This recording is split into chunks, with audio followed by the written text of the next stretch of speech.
Hello, my name is Rich Howard, owner of Architectural Builder Supply. In this video is to bring you a closer look at the Pemko number 4131DRL. This is a dark bronze anodized aluminum automatic door bottom with what they call an EPDM insert. This is a both surface mount and what is called a semi-mortised or recess mount. And it's an automatic door bottom. Let's first dissect this part number. 4131 is representative of this profile. This is a rectangular aluminum housing that features this specific type of drop bar, this H-style drop bar. The D stands for dark bronze. This is going to be available in clear anodized aluminum, gold anodized, satin nickel anodized. The RL is a reference to this synthetic rubber, this EPDM insert. It's like a open cell sponge neoprene is what this is. Translation, very durable, long-lasting, effective sort of item. First of all, what is an automatic door bottom? Well, it's exactly what its name implies. It's something that automatically seals the bottom of the door. How does it do it? Well, you'll take note that there's this end of the door bottom, special attention to this cavity, and then there's the opposite end. They look the same except that this end has a bolt stuck in it. Well, that bolt is really the difference that makes this an automatic door bottom. This bolt is the hinge side of the door. That's just all it is. That means that this is the lock side of the door. Now, how do they work? Well, an automatic door bottom simply seals the bottom of the door when the door is closed. How that works is this plunger, because it's the hinge side of the door and it's mounted on the push side, that's another tenet of automatic door bottoms like this. They're mounted on the push side. When the door gets closed the last 5 or 10 degrees, that bolt, because it's projecting out of the end of the housing, makes contact with the frame. Well, as the door is pushed all the way closed, that bolt has nowhere to go but in, and as it is compressed, it drops the bottom. And you'll take note that it drops the bottom unevenly, and that's normal. And here's what happens. My thumb is going to act as the sill, meaning it will restrict the door bottom from dropping further on that side, and you can see as I move my thumb to emulate the sill, it drops down like this and then knifes down. Now that's a very advantageous sort of way for these to work because, because they will help compensate to a certain amount a sill that's not level. Many sills are not level, and that is a hallmark of automatic door bottoms and a benefit. So they will contour themselves to a sill that's somewhat not level. They will seal automatically only when the door is closed. And what that means is, as this bottom drops, all it's doing is pushing down on the sill. Nothing is dragged, scraped, pulled across. These are elegant because when that door is open, it's retracted up into the housing. Okay? What that net result is, as you open the door, if there's something left in front of the door on the opposite side, like a shoe, that your kids have left there, there's nothing to tear off the bottom of the door because that is snapped back up into the housing. Or you might have a garage entry, mudroom, you're going to have a rug in front of the door. This will obviously clear the door because these are mounted so that the extrusion is basically flush with the bottom of the door. Bringing me to the next sort of idea. These are manufactured for gaps from the bottom of the door to the sill of 3/4 inch maximum. That means that the amount of projection of the bolt is directly related to the amount of drop. You can see that that's a Phillips drive. If I were to get my screwdriver and take that out further a few revolutions, as it is now, it's going to drop a lot more. So you get the concept. If you tightened it in, threaded it in, that's what would happen as well. It would drop less. So up to a 3/4 inch gap, bottom of the door, is what this will easily handle. Okay. I suggest ordering them cut to length, meaning that whatever size you end up needing ultimately for your job, have the factory cut it to length. This happens to be a 34 inch piece. This could be anything. They're cutting these pieces, Pemko, from long extrusions and building them per order. So the logic of ordering it cut to length is that you don't take any of the risk of cutting the item down and damaging it. You've got a piece in here that's moving. You've got in here some other parts. What that means is this bolt is connected to a flat spring. As the bolt is pushed in, that flat spring bellies and causes the bottom to drop. Well, that's also pinned over here. There's probably 2 flat springs inside of here that are connected by a plastic spacer. That's all pinned off over here.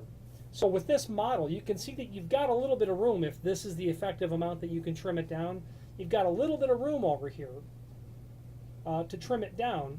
Not saying you can go all the way to the pin, but generally about 2 inches, the most that I'm comfortable with saying that you can cut something down, because it does vary. Only when you are 3 foot and larger. If you had a 30-inch piece or this 34-inch piece, technically they're not to be cut down because they're smaller than 3 foot, although I think Pemko's limitation on these are 24-inch actually. So since the factory's cutting these from pieces anyway, you don't have to run the risk of damaging any of these moving parts in here by cutting it down. And let the factory assume all the risk. Just order it the proper size. Now, it could be that the job site's 200 miles away, and I get that. But if you can order it the right size, then good for you. How to go about measuring it. So this is obviously intended to be installed only on the push side of the door, so that when the door is closed and you're on the push side, unlocked, you're going to measure the distance between the stops. It's that simple. It doesn't matter what the door size is, doesn't matter what the frame size is or the gap. It really only matters the clear distance between those stops. Here's an example. If you have a 3 foot metal door, that's probably 35 3/4, and the inside frame is 36. Okay, that really doesn't matter at all, except to say that most likely the projection of the stops is 5/8 on either side. So you've got 36 inch less 5/8 and 5/8. That's going to put you at 34 3/4 inch. Less 1/8 of an inch for the margin of what you need for this will get you down to 35 5/8. 34 5/8. When you were to stand on that push side of the door and measure the distance between the stops, come up with 34 3/4 and take an 1/8 off, you're at 34 5/8. So that's really the direct way to determine what you need. Once you've got it cut to length, either it comes in that way or you've been trimming it in the field. You're going to center that on the door. You're going to basically flush this off with the bottom of the door as well. You can cheat that a little bit should your conditions really require it, but generally flush. You know what, since we're talking about this, let's go over the dimensions. There is an image below this video showing everything important dimensionally about it. 1 and 27/32 overall height, so that's basically 1 and 13/16.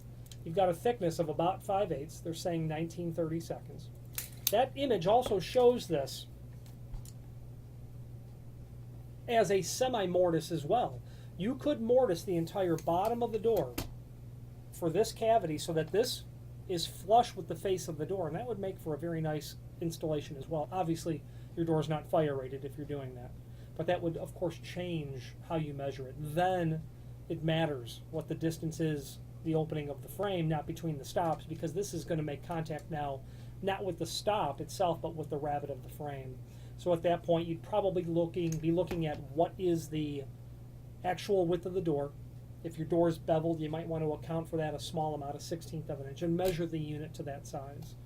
Not for fire-rated doors doing that operation, unless, of course, you're having the doors manufactured and they're made as a fire-rated door for this specific piece of hardware so that it can be constructed properly at the bottom. You don't see semi-mortise often, but I've seen them in hotels, and people, unless I suppose you sell weather stripping, you don't notice it. But to me, it looks a bit more elegant, a more clean, finished look. It looks more of an integrated part of the door, less hardware hanging off the door, and quite frankly, I think it detracts less. You might have a laminated door, and then this flushing off to the face of the door looks very nice. These are not handed. We have a requirement here for you to tell us the handing. Just tell us anything, left hand or right hand. The bottom line is this: it's not handed. You could mount that screw on this side. You can turn it around and mount it here. As long as that is on the hinge side, you're okay. The fact of the matter is, the reason we've over years come to just require you to tell us the hand of the door is because Pemko will get the order and then they will say, what's the hand of the door? And I'll say, it doesn't matter. It can be flipped over. They'll say, what's the hand of the door? So Either telling them to handle the door or not getting the order processed tells us just tell them to handle the door. There's a chart below this video to help you determine the hand of the door. There's also a link to the installation instructions, and much of that we've already gone over. So you've got it cut to length, you've got it flushed off, mark your holes, pre-drill them, okay, for your screws that are included, attach it to the door, get your door hung if you've removed the door from the frame. Before you close the door, very important, take your screwdriver and bring that all the way flush. Just turn it clockwise to flush it in. That will mean that there's no drop on this at all. Then close your door, test to make sure that there's no obstruction, it's not dropped down. Turn that back out about 3/16 of an inch, close your door, get down and look, and start to test and visually assess where that drop is. All you want is the sill making contact with the threshold, but not so much so that when you go to open the door, it doesn't automatically start to snap back up. You want, as soon as the door opens, that this is coming back up, because you need that to get up into the housing and over whatever is in there. Also, what will happen is if there's undue pressure on those flat springs, the drop bar is pushed down so hard that when you're opening the door, there's still pressure on the flat springs, and that H housing inside of here, this portion, is going to get dragged across until it fully snaps up into the housing. That would permanently damage the item. So you've tested it, you've got it properly seated in terms of the drop. Really the last thing to do at that point is to attach your trim plates.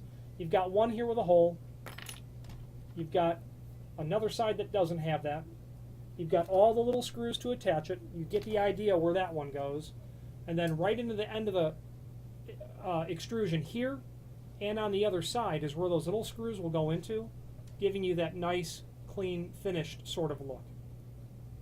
Okay. I'm partial to automatic door bottoms, and it's because I think they're smart, they're long-lasting, I've seen them installed after decades. They're effective. The only complaint that I've ever really heard about them is someone would notice is that clanking sound. And while it's true, I agree that it makes a sound, I do not agree that that sound overwhelms all of the obvious advantages of an automatic door bottom. Pemko has models that will significantly deaden that sound. They're different, they're more effective, they're higher duty, heavier duty, more expensive sort of operation. But by far the ones that are just like this 4131 are the most common. Okay. Pemko, the name, is synonymous with all things weather stripping related, not only automatic door bottoms, but thresholds, perimeter gasketing, door sweeps, material made of aluminum like this, stainless steel, architectural bronze.